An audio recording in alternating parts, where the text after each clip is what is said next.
Hello, welcome Hi. to the sixth in the series of the fifth in the series of Teaching Through Crisis series for National Geographic Learning. So I'm Emily Bryson, and we have Emily Wilson here today, which I'm very excited about. So Emily is the head of learning at the Ilianos refugee camp in Greece. Have I pronounced that right this time? Yeah. Yeah.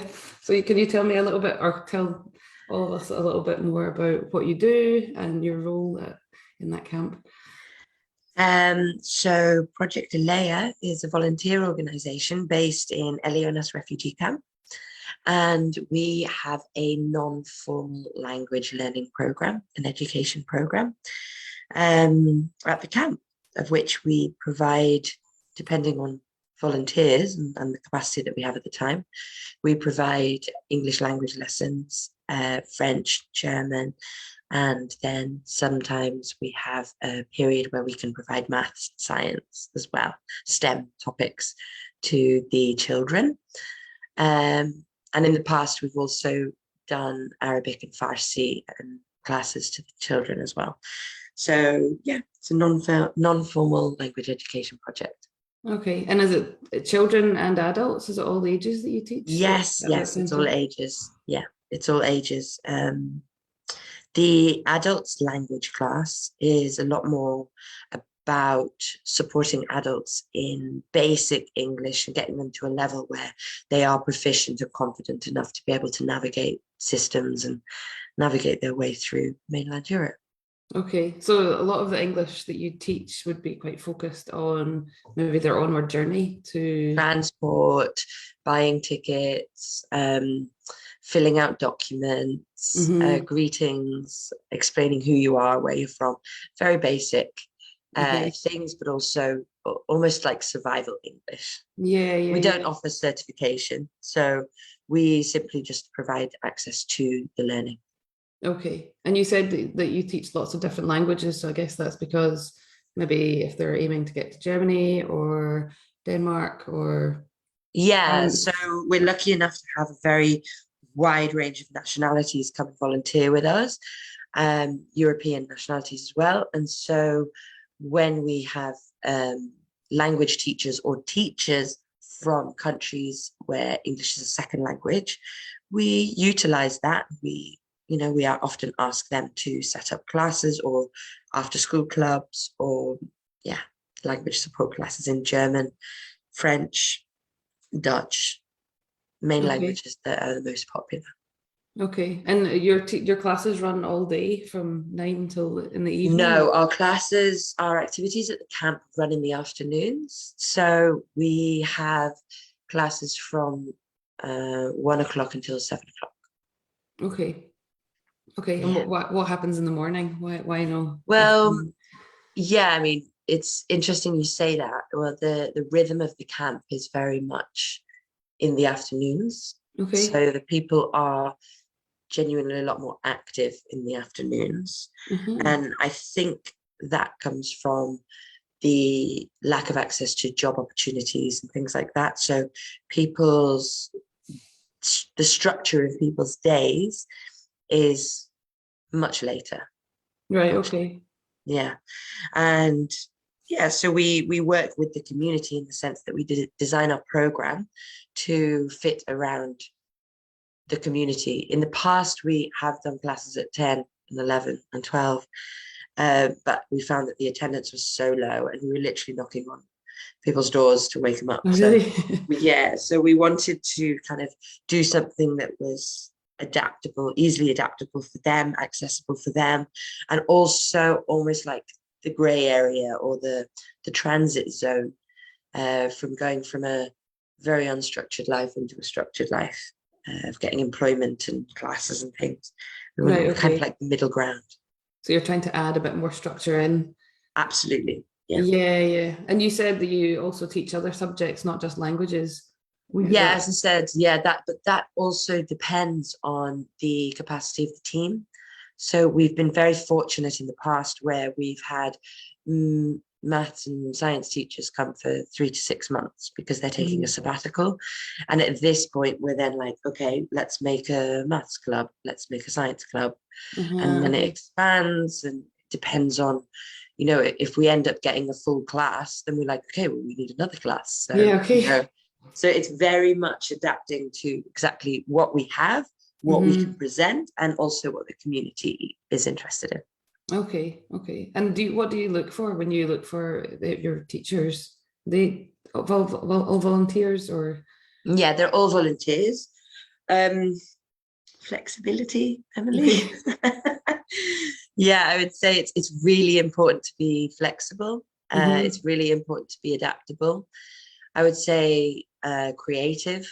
Being creative and working with limited resources in a place which, you know, it's very often difficult to get quiet, where your students might not turn up because something terrible has happened, or they've left the country, or, you know, it's not the same as a classroom. It's an emergency setting, even though it's been there for 5 years. So with that comes the understanding that things are a little bit more unstable. And if you can get an hour of somebody's time in a classroom, then you make it as compassionate and welcoming and non-judgmental and safe as possible. I'd say that the fact that you're welcoming somebody into the classroom and that person has chosen to be there with all of the other stuff they have going on in their life, if you can provide them an hour of dedication or interest or commitment in that hour, then you've won. That's good. That's good. It's something I've always kind of toyed with. So I've been teaching refugee people seeking refuge here in Scotland since about 2007, and something I've often wondered about, if I could work in a refugee camp, or I'm not entirely sure if I'm a strong enough person for it. I don't know, how do you cope with like the well-being of your staff and your team? Well, I think firstly, comment on what you said, in the sense that, you know, you don't know until you've tried, Emily. Yeah, I know. And I'm a big proponent of always do something that scares you. And actually, it's probably something I should really do. With the well-being, we understand that, you know, it's a very challenging place and people need time out, and self-care is taken very seriously. It's not so much, it's workplace self-care. Like, there is a culture within our team of, okay, if you need a mental health day, then you say it and you will not be judged. Like, you know, it's actually respectful. It's very, very much respected. From experience, I've also understood that the importance of, I've understood that self-care and building resilience and our own education on matter, and our education of what trauma does, and our education of how it affects us as helpers, is integral to building resilience. So we started an organization called the Pandora Project, which is specifically designed to focus on the well-being, resilience, and education of volunteers and aid workers. Because of this, I was lucky enough to be part of a pilot program called Helping the Helpers. And it was a year-long trauma training and peer counseling course. That was 4 years ago. Time flies. And the things I learned there, I realized that I needed to share, because it definitely supported me and made me more resilient in my work. So we started the Pandora Project. Yeah, great. And that's essentially, about looking after volunteers. And we do that for 12 organizations now. We do training and wellbeing and psychosocial support for 12 organizations in Greece and Europe, focusing on exactly that. Volunteer wellbeing. So that are those organizations largely other organizations within the camp, and then obviously you mentioned other places? No, actually not in the camp. No, they are organizations that work with refugees, migrants, and volunteering organizations, mainly looking at the refugee context. So There's a couple of them who are organizations that are working with disabled children, but we're only just doing we're doing few trainings with them, and the rest of the organizations are working directly with refugees. So yeah, it was basically set up to make sure that people understood the importance of looking after their teams. And often small grassroots volunteer organizations do not have the capacity to set time aside to look after their teams. So having a third party to come and do that who's also impartial makes a huge difference. It was something I wish that we had. So yeah, it sounds great. thanks. It's such a valuable. How would people we're involved learning? in it? We're learning. Yeah. Sorry. If anybody wanted support from Pandora, what could they do? I would think say there's a link going out. Yeah, there is. I would say getting in touch. Getting in touch. We're always open to donations, as every charity is. Yeah. But getting in touch, but also donating skills. Okay. So we've got Ayurveda therapists, we've got psychologists, we've got well-being experts and practitioners that have all spoken up, sent messages and said, look, I'd love to be able to donate a Ayurveda consultation online, or we've got 3 volunteer psychologists. So, you know, it's about donating skills to make that support other people's well-being. Okay, so you're looking for volunteers to do that kind of thing? Well, yeah, if people are interested, always. Yeah, great. Okay, I think the link's going to go into the comments. I think one of the team is on that at the moment, so we'll be copying it in. Thank you, Emily. I really appreciate that, Emily and team. Nice. I hope it goes well. So other questions that we had on our list were, so what kind of resources do you use? I guess you're quite, are you minimally resourced, or are you we're lucky enough to have actually had a lot of donations from an organization called both We Need Books and Book Aid International. Okay. Both of these organizations have provided us with some really nice curriculum. We've got functional skills, CGP as well, functional skills. However, that's not so refugee focused. Like it talks about holidays and things like that. Yeah. You know, we've actually used National Geographic quite extensively in the past. Oh, good. And because it's a lot more context specific, like the learning. I would say that, well, I mean, rewinding back 4 years, we actually made a collaboration between 4 or 5 NGOs where we built a very basic 8-stage curriculum looking at 8 different topics over 8 weeks. And, you know, we covered vocab, and it was essentially like travel, family, introducing yourselves, like, you know, we didn't reinvent the wheel. We took the wheel and we took out the parts which weren't relevant, essentially. Right, okay. And this was used over 3 or 4 organizations in Athens. We created an online Moodle and everything. And then we realized that, well, over time, it wasn't as used as much as it could have been. And so now I can't say that we are actively engaged in that curriculum anymore.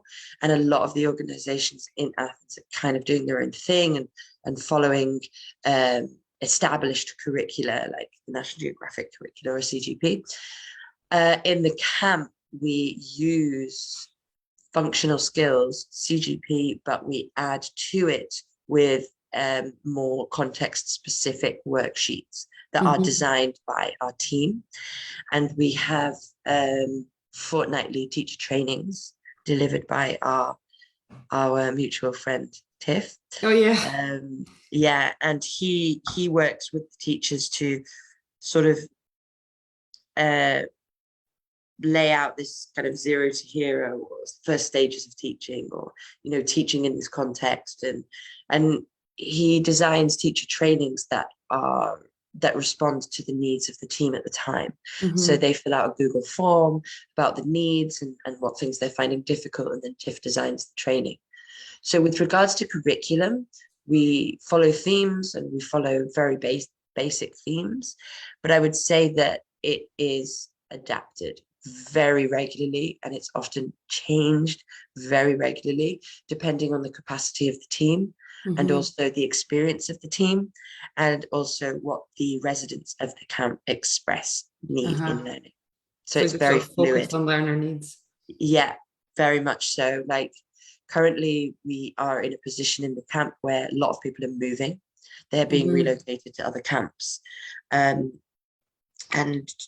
with this in mind, we're doing a lot more focus on transportation, accommodation, the needs of the family, basic, very important stuff, which instead of focusing on simple past tense, we're focusing on expressing immediate needs, basically. Yeah, okay.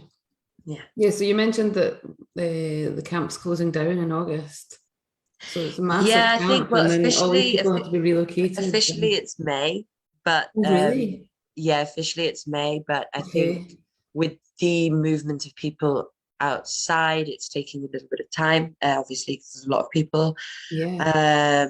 And school children will be moved after the school finishes, which is June the 20th. And then it will take a bit more logistics and, yeah, a lot more kind of logistical management to make sure the place closes by the end of the summer, I feel. But as I said, it's very difficult to predict these things in the environment that we're working in. And then what happens to the LAS centre that you work for? Does that move to another camp? No, I think, to be honest, I mean, I'm not sure. There is a talk about making it into a community centre, to join the community centres that are increasing in number in Athens. I think it's, well, the camp's done. The project within the camp will be done. It's not going to be moving to other camps because all of them are going to be closed. And so the Ministry of Migration does limit access in that sense. However, it might turn into a community centre or a language learning centre in the city. Okay. And the Pandora Project, obviously, that will continue. That will continue, yes. And I think on a personal level, Emily, that will be my focus after 5 years in the camp. Okay. It's a long time at the camp. Yeah, so I'm kind of looking forward to... No, yeah, I'm looking forward to sort of changing my interaction with the humanitarian context in that sense, but also keeping my foot in and potentially going on deployment to some other countries in the future. So, taking your skills to other places. Hope so, maybe, I don't know, learning, continuously learning, which is... continuously learning, continuously changing. Yeah, it's good. And we mentioned before in another conversation, a previous conversation, about the young learners. So what do you teach them? How do they learn? So we've got quite a few activities at the camp as well. So we've got simple arts and crafts, sports and games, football, cinema, teen time, sort of youth club kind of activities, but for lots of different ages. There's about 700 children in the camp. Okay. Or at least there was in the last census, which was a month ago. It might have gone down a bit by now from the move. We engage the young learners by essentially just providing as much activity and opportunity as possible. We do a lot of excursions, and we have themes each week where it might be sports, so that every activity in that week will focus on sports or weather or numbers or family, things like this. And we try and have that theme like a cross-curricular theme. So the volunteers design sessions and activities that are focused on that theme. I would say the way that we engage them, I mean, there's a lot of children in one place, so it's not like we have to find them. They are there and they're very present, and they sign up to English class, and then we level them through testing. And we've got 4 different levels now of English classes, starting from 11 years old up to about 16, 15, 16. Okay, what size are the classes? The classes are between, I would say, 8 and 15. Okay. Yeah, Okay. with 2 or 3 volunteers, teachers. Okay. Okay. It's good size. Yeah, we try and Yeah. keep them small because it's easier for the groups to be very sensitive when they're small. And when Yeah. there's 2 to 3 teachers present with one lead, we don't want too much dynamics in these spaces because it's really important that they're safe. Yeah. And it's really important that they're not turbulent. A normal classroom, right, is turbulent. Like Yeah. there is so much dynamic. There's so many dynamics, and there's so many layers, and yeah, social and political dynamics. And so we try and keep them small. We keep them focused, and we often have groups in the classes of children that get on. So Mm-hmm. we almost design the classes so it's a group of people that get on. And when there is a rift between the children, then we speak to the parents, as you do in a normal secondary school. We speak to the parents, and if the rift continues, we have like weekly meetings, and Mm-hmm. often we will move children or groups to other classes of the same level to try and keep the energy and dynamics as safe and secure as possible, Mm-hmm. because Okay. they can be quite turbulent, the groups, even at 8 children. Okay. And they study just English, and do they study also? Now they do Or English and French. Um, okay. Previously, we were very fortunate to have a couple of community volunteers who were also teachers who spoke Arabic and Farsi. So we had Mm-hmm. Farsi for children and Arabic for children, to basically get them to read and write in their own language, Yeah. which was really magical. And it was so successful at the time when we had the community volunteers there teaching, that we had children learning their own language, but also attending the classes of the other language. So a Farsi child would attend, because they wanted to, Yeah. the Arabic classes, because a Cool. lot of their friends were speaking Arabic, and they wanted to understand. So Yeah. it was a Yeah. really positive time when we had those teachers working You with get us. some really multilingual classes, really, or really Yeah, multilingual yeah. students. I Good. mean, it's interesting because we've had teachers come before who are Portuguese, Mm-hmm. and they are teaching English. They might be that they do a TEFL or something, and Mm-hmm. they'll be teaching English, and then they'll be teaching a group of Congolese children, and it's French and Lingala. Oh yeah. Um, However, they also speak Portuguese in the Congo, Mm-hmm. and so the languages that were flying around the classroom were just an English class. Amazing.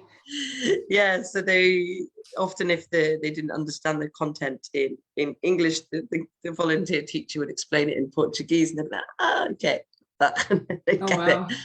So yeah, it's pretty intense and interesting Yeah. scenarios. Yeah. Cool. And what training do you give the teachers? You mentioned about the TIFF. Give. TEFL, teaching English as a foreign language. Yeah, we Okay. we we accept teachers who've done that as a Okay. training, like that as a certification. But Okay. also one thing that we do also do is have like volunteers who are not trained TEFL teachers. We have them come and be a teaching assistant. Okay. And often after 2 or 3 weeks, they might take an online TEFL because they're like, okay, this is really interesting and I like it. The lead teacher is usually a teacher who's done a TEFL or a CELTA, or teaching English as a foreign language, or a certificate of secondary education, a PGC, something like this. Okay. Um, yeah. Yeah. Cool. And in the camp, you mentioned that Tiff Griffin, our mutual friend, who worked for the college for a while, which is how I know him, and then went to Greece Oh, and yeah, didn't yeah, come back. yeah. He delivers training as well, does he? He does, yeah, every 2 weeks. Yeah. So it might be about like lesson planning in this environment, or responding to learners' needs, in the sense that the spiked profile of a Yeah. language Yeah. learner. So, for example, you know, you might have somebody who is very good at speaking but can barely write, or Yeah. somebody who is very good at writing because they watch a lot of YouTube and they read the subtitles, Yeah. but they can't speak, or they've got very broken grammar or something. Mm-hmm. So what TIFF has done previously is come and teach basically how to approach this context of like the differentiation, like how to differentiate, how to design individual learning plans, and how to make sure that everybody in the class is welcome. Like, what are the connectors in this community of very diverse community of language learners from different countries and cultures who are also coming from very difficult places and life situations. So yeah, it's very holistic what TIFF does. Yeah. He's brilliant, and he really brings the Yes. team together in that aspect. Yeah, he's brilliant. He really knows his stuff. Yeah. Yeah, so a lot of it, what we haven't actually spoken about yet within this particular series, and you just touched on it there, was literacy. And I find that a lot, I guess the demographic of your learners is maybe a lot of students who maybe speak Kurdish or Farsi or Arabic. So their first language and their first writing script is not in English. So maybe And it's the other way. Yeah. Yeah, and it's the completely writing backwards. And they need to learn an entire new script. And it's not something that we ever really have much of when it comes to materials. I find it quite hard to find them. So using things like the language experience approach and like that. Yeah, I think funny phonics. Funny phonics. Okay. Yeah, this is something that I've used a lot in the past, even with adults. Yeah. Like, you know, b, k, k. Okay. Yeah, like I've used this a lot. Also because it makes the students laugh at me. Yeah, anything that makes students laugh is great. Yeah. With pronunciation, phonics is like where I go. It's my first go-to when teaching, and we tell our volunteers, and we run sessions on funny phonics. But also like the concept of holding a pen. Like they might read, but it doesn't mean they write. And often we've had language learners come from places where they didn't need to hold a pen, or you know, it was in the northern mountains of Afghanistan, and they're in their 70s, and you know, they might, you know, and so yeah, I mean, you're talking about huge range of different types of learners. And when it comes to literacy, it's about literally literacy. It's about literally. I think it's about starting from very, very, very baby steps. And it has always said to me and to our team that, you know, we just go as slowly as possible, keep it as trauma informed, trauma sensitive, slow as possible, make people feel overly confident all the time in the classroom, you know. And if they want challenge, they can ask for challenge, but never present anything that is overly difficult. Not to say that people can't take on new information, but have the classroom be a place that is safe and a place that people can feel comfortable, motivated, and confident. And I think that should be for every classroom, to be honest. Absolutely. And so would you do assessments? We do assessments, after about 12 weeks, between 10 and 12 weeks. We do assessments for each class. So if we've got an A2 class, then we assess them after 12 weeks, and we give them a project certificate. We don't give them a actual certification because we don't have the capacity to do that. But we will assess them on an A2 exam. We give them an hour, and then we'll make a project to layer certificate saying project to layer states that you have reached this level within this curriculum. However, the certificate is not official. You know, it's essentially just a congratulatory or an attendance certificate.